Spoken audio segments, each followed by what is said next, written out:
मतलब आपने आजादी के बाद का कहा, आजादी के पहले भी एक पार्टी बन गई थी, सर छोटू राम ने बनाई थी।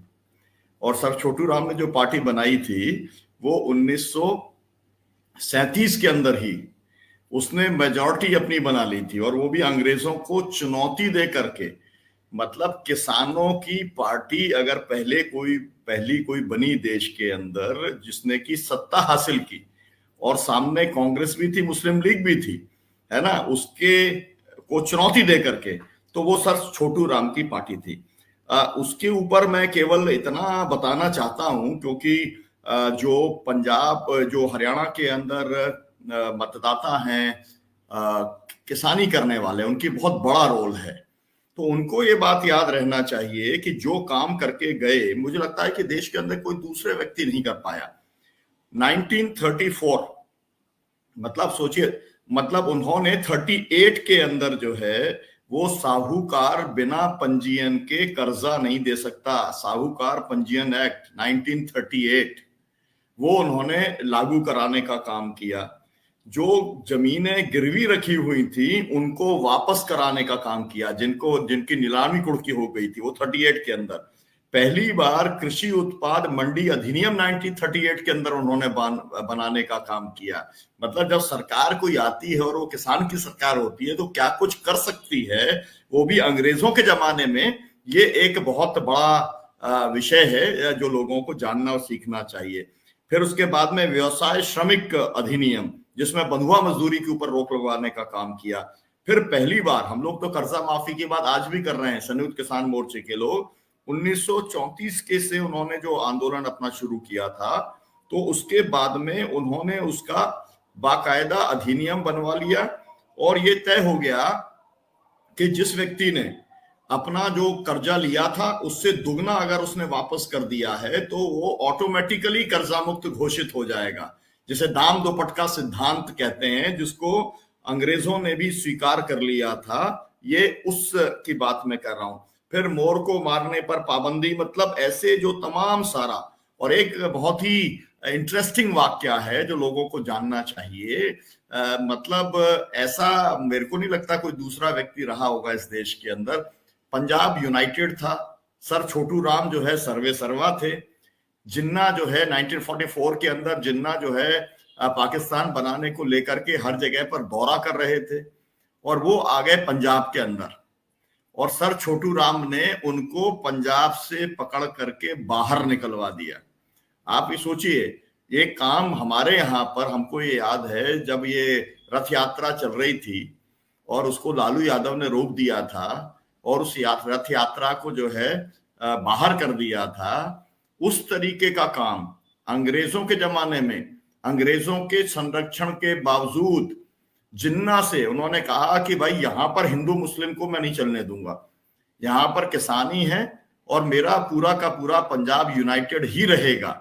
ये एक इतनी बड़ी बात है जो सर छोटू राम के साथ जुड़ी हुई है। क्योंकि हम लोग केवल 3 लालों की बात कर रहे थे तो बहुत सारा एक निगेटिव फिगर, एक वो जा रहा है, पिक्चर जाता है कि भाई ये ऐसा एक स्टेट है जिसके अंदर इस किस्म के लोग हुए, लेकिन सर छोटू राम जैसे लोग भी हुए हैं, तो उसका उल्लेख मैंने करना आवश्यक समझा। मैं चाहूंगा कि डॉक्टर आनंद प्रकाश तिवारी जी जरा टिप्पणी करें, हम फिर से दीपक जी के पास में और उस्ताद जी के पास में आएंगे।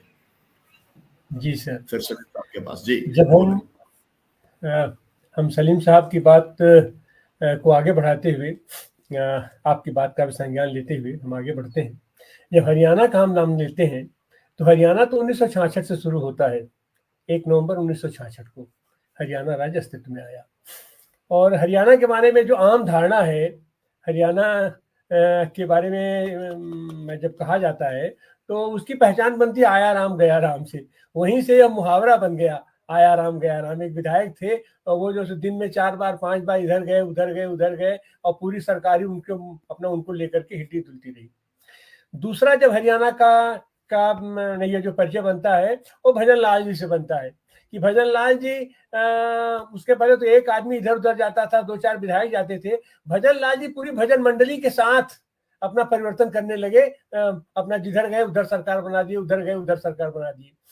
इसमें अगर मजबूती के साथ, कोई वैचारिकी के साथ अगर कोई जुड़ा हुआ दिखाई पड़ता है तो वो बंसीलाल जी हैं। बंसीलाल जी अपने प्रशासन के मामले में अपनी उनकी उम्दा साख थी, और वो आज की तारीख में भी ठीक है, वो आपातकाल के दौरान उनके बहुत सारे वो बने, लेकिन बंसीलाल एडमिनिस्ट्रेशन के मामले में उसका कोई मुकाबला नहीं है। और यही कारण है कि बंसीलाल इतने दिनों तक, उनका ये भी इतिहास है कि सबसे ज्यादा मैक्सिमम मुख्यमंत्री रहने वाले वो अपने प्राणी बने अपने बंसीलाल जी। देवीलाल जी की एक बड़ी ही सम्मानजनक स्थिति है। वो स्थिति इसलिए है कि देवीलाल जी अपने बल पर, अपने जिजीविषा के बल पर, अपने वैचारिकी के बल पर, और खास करके किसान प्रेम के बल पर, किसान नेता के रूप में, किसान आंदोलन के रूप में, क्योंकि हरियाणा तो कृषि प्रधान हरियाणा रहा है, और उसमें देवीलाल जी का हमको याद आता है कि देवीलाल जी एक छोटे से प्रांत के होते हुए भी उन्होंने राष्ट्रीय स्तर पर, राष्ट्रीय क्षितिज पर उन्होंने अपना एक स्थान बनाया। और यह नहीं कहना होगा कि चौधरी चरण सिंह के बाद या उनके समानांतर उन्होंने अपने आप को किसान नेता के रूप में प्रतिस्थापित किया। चौधरी चरण सिंह जी चूंकि राष्ट्रीय स्तर पर उनकी दृष्टि थी, और उत्तर प्रदेश एक बड़ा प्रांत था, और उत्तर प्रदेश अपना दखल रखता था राजनीति में, राष्ट्रीय राजनीति में दखल रखता था, जिसके कारण चौधरी चरण सिंह राष्ट्रीय क्षेत्र पर छा गए, और वहां से हरियाणा में भी आए, और इधर गए उधर गए, हर तरफ अपना जाकर के किसान नेता के रूप में वो प्रतिस्थापित हो गए। देवीलाल जी के साथ दिक्कत था कि देवीलाल जी एक छोटे से प्रांत में वो पैदा हुए और छोटे से प्रांत में बंध करके रह गए, लेकिन उनके साथ सकारात्मक ये था कि हरियाणा से सीधे सीधे जो प्रभावित होता था, दिल्ली को उन्होंने प्रभावित किया। और हरियाणा के किसानों को लेकर के, हरियाणा के किसानों के बल पर, हरियाणा के बल पर उन्होंने एक किसान आंदोलन और एक किसान नेता का दबदबा कैसे कायम रह सकता है दिल्ली के ऊपर, ये उन्होंने बताया। हमको याद आता है बीपी सिंह को वो चुनाव लड़ाने के लिए वो हरियाणा से पहुंच गए थे अपने इलाहाबाद, और यहाँ की वो जो हरियाणा ब्रिगेड हरी हरी अपना पगड़ी टोपी और बुलेट लगाए लोग जो वहां पहुंचे, तो मैंने इस तरीके का जो आंदोलनात्मक व्यक्ति है वो देवीलाल हुआ करते थे, आंदोलनात्मक व्यक्ति। लेकिन अभी भी जैसे अपने सलीम साहब ने कहा कि जब वैचारिकी नहीं रहती है और पुख्ता वैचारिकी नहीं रहती है, और आदमी अगर वंश परंपरा और ये पारिवारिक दायरे में बच जाता है, तो फिर उसके साथ दिक्कत होती है। वैचारिकी तो जरूरी है, वो वैचारिकी चूंकि इन लोगों के साथ उतनी पुख्ता वैचारिकी नहीं थी, या जो वैचारिकी थी भी वो ये लोग अपने नीचे के अपने परिवार के अपने सदस्यों पर वो वैचारिकी वो दे नहीं पाए, जिसके चलते इनका बाद में बिखराव हुआ, और वो सत्ता लोलुपता के आड़ में, सत्ता लोलुपता के पर्दे के अंदर ये तीन की तीनों लोग छिप गए, जो आज की स्थिति जो बनी हुई है। देवीलाल की परंपरा को उनके वंशज जिंदा रख सकते थे, लेकिन ओम प्रकाश चौटाला के साथ से ही कि अपना समय से ही जो क्षरण शुरू हुआ, वो आज दुष्यंत चौटाला तक आकर के एकदम से दुष्कर हो गया। और आज उनकी क्या पहचान है, कैसे पहचान है, माने हरियाणा में भी किसानों के बीच जो किसान आज की तारीख में भी ये देवीलाल जी को भगवान मानता है, उनको अपना आदर्श मानता है, वो भी दुष्यंत चौटाला को वो देखने के लिए और अपने यहाँ उनको खटिया देने के लिए वो तैयार नहीं है। इसके साथ साथ हम देखेंगे हरियाणा में कि जिस तरीके से राव वीरेंद्र सिंह की अभी जिक्र किया है अपना सलीम साहब ने, तो हरियाणा की जो पूरी की पूरी राजनीति है, जो पूरी राजनीतिक परंपरा बनी है, वो परिवार केंद्रित होकर के रह गई। ये चीज तो पूरे देश में हुआ है, लेकिन यहाँ भी हुआ है। उसके साथ केवल यही दिक्कत रही कि जो भी लोग जुड़े हैं वो किसी वैचारिकी से अपने आप को नहीं बांध रख सके, या अपने नीचे के परंपरा को वैचारिकी स्तर पर कोई सांगठनिक रूप या वैचारिक प्रतिबद्धता का रूप ये लोग नहीं दे सके, जिसके चलते आज हरियाणा में संकट हो गया है। और यह संकट तो कांग्रेस के साथ भी है, कांग्रेस की भी जो स्थिति है, और भारतीय जनता पार्टी के साथ भी वो संकट है। आज की तारीख में जो यहाँ भारतीय जनता पार्टी है, भारतीय जनता पार्टी माना जाती है कि आरएसएस का स्पोक्स पर्सन है, राजनीतिक संगठन है, लेकिन यहाँ पर वो चीज भी नहीं है। सबका सब माने हरियाणा की पूरी राजनीति गड्ढम गड्ढ चूचू का मुरब्बा होकर के रह गई है। कोई भी पार्टी आप उठा करके देखिए, उसकी कोई वैचारिकी नहीं है।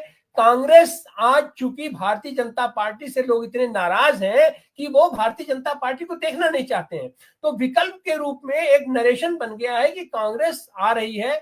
लेकिन कांग्रेस के साथ ये भी है कि कांग्रेस भी चूंकि कोई वैचारिकी उसकी नहीं है उस तरीके से प्रतिबद्ध वैचारिकी जो नेहरू के समय में हुआ करती थी, इंदिरा के समय में हुआ करती थी, या आगे कालांतर हुआ करती थी, या मैं तो ये कहूंगा बंसीलाल के भी समय में जो वैचारिकी थी, जो प्रतिबद्धता थी संगठन की, वो आज की तारीख में अभाव है। वहां फल क्या हो रहा है वहां पर भी कि अधिकांश लोग अपने जो उनके प्रतिबद्ध कार्यकर्ता हैं उनकी भी अनदेखी करके, जो कल के जुआ आए हुए हैं, जसपा से लोग आ गए, भाजपा से लोग आ गए, कहाँ क्या आ गए, तो उनको इन लोगों ने टिकट दे दिया है। लेकिन अब देखिए अब परिणाम क्या आता है, 5 तारीख को वोट पड़ने वाला है।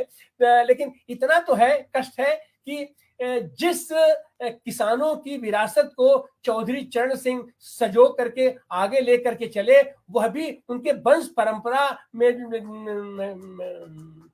जो उनके परिवार के लोग थे वो उसको सजो के नहीं रख पाए। चौधरी चरण सिंह का अगर कोई उत्तराधिकारी बना तो वो मुलायम सिंह यादव बन गए, जो उनके परिवार के नहीं थे, उनके बच्चे नहीं थे, लेकिन वो उनकी परंपरा को, क्योंकि वो अपने आप को लोहिया से जोड़ के चले, वो अपने आप को समाजवाद से जोड़ के चले, वो अपने आप को किसानों से जोड़ के चले, वो अपने आप को ये मजलूमों से जोड़ के चले। तो वैचारिकी के साथ चूंकि जुड़ गए, यही चीजें लालू प्रसाद यादव के साथ भी हुई। लालू प्रसाद यादव भी चूंकि नीचे अपने बच्चों में भी, अपने संगठन को भी एक वैचारिकी से लैस कर दिए, इसलिए आज की तारीख में लालू का भी वो वर्चस्व बना हुआ है अपना बिहार में, या देश के पैमाने पर और प्रांतों में भी जो समाजवादी धारा के लोग थे, जहां पर समाजवादी विचारधारा वैचारिकी के साथ उनकी अगली पीढ़ी लैस हो पाई, वो तो वहां जिंदा है, और नहीं तो ऐसे लटक करके इधर उधर अपना जाकर के सब लोग भटक तंत्र के शिकार हो गए हैं। तो ये तो दुखद पहलू है हरियाणा का, और हरियाणा में आज आवश्यकता है यहाँ पर उस वैचारिकी को बांधने की, डोर देने की। और खास करके मैं यहाँ जिक्र करूंगा कि यहाँ ये जो बेल्ट है किसानों का, और खास करके हरियाणा में तो जाट, गुर्जर और अहिर 3 बहुत ही बड़े चंक हैं, बड़े ब्लॉक बने हुए हैं। तो जाट गुर्जर को तो सब लोग वो कर लेते हैं, लेकिन ये जो अहिर बेल्ट है, यादव बेल्ट है, वो आज की तारीख में भी यहाँ नेतृत्व के लिए तरस रहा है। वह नेतृत्व देने का काम देवीलाल किया करते थे, वो नेतृत्व देने का काम, लेकिन आज की तारीख में उनकी छटपटाहट है। वो लोग मजबूरी बस कांग्रेस के पास भले खड़े हो जाएं, लेकिन उनका व्यवहारिक रूप से वो कांग्रेस के साथ नहीं खड़े हो पा रहे हैं। तो आज की तारीख में जरूरत है समाजवादी लोगों को यहाँ पर एक ऐसी आंदोलन करने की जो वाकई किसानों के, यहाँ पे इतना बड़ा किसान आंदोलन क्यों खड़ा हो गया, क्योंकि वो वैचारिकी नीचे जमीन में तो वैचारिकी है, नीचे में सांगठनिक पकड़ भी है, सब कुछ है, लेकिन राजनीतिक जिस तरीके से मूवमेंट होना चाहिए उस मूवमेंट का यहाँ अभाव दिख रहा है। अब इस बार क्या परिणाम निकलता है और आगे उसका क्या बनता है, इसको देखना पड़ेगा। बहुत शुक्रिया। जो बात डॉक्टर सलीम खान जी ने कही थी, वैचारिक आधार पर हरियाणा की राजनीति, मैं चाहूंगा